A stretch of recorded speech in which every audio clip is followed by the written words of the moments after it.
Tell us about using difficult times to retrench. I think difficult times give you the opportunity to, you can either say, okay, well, we're going to wait for the times to get better, we just have to batten down the hatches. Or you can actually take a different approach and be very aggressive about it and say, well, if the competition isn't advertised and the competition isn't present because there is no market, well, that means there's opportunity for me to gain better visibility for my brand that isn't very well known.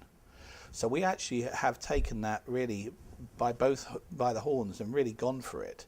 And so we took Piaggio, and the day one on the job, someone said to me, oh, you're working for a motor scooter company.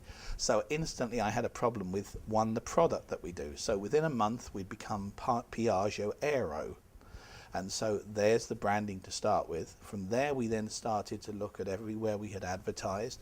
Company had only advertised to pilots. Well, do pilots have $8 million to spend on an aircraft? I don't think so.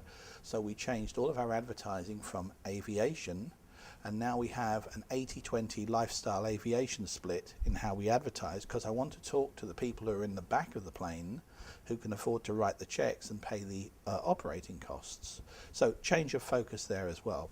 John, you were here a year ago. What is the difference between then and now in terms of how people feel about what's going on in business and the economy? I think, well, this time last year there was very much a degree of reluctance to spend anything. Right.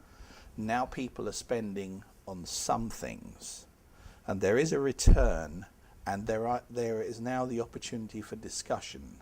Before, a year ago, it was absolutely not. Buy a new plane, what do you think my shareholders will do?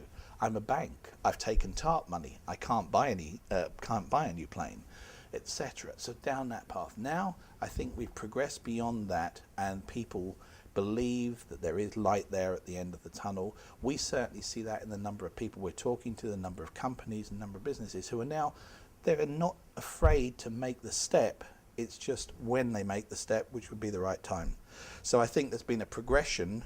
We're not out of it yet, but there certainly is a visibility as to when we will get out of it.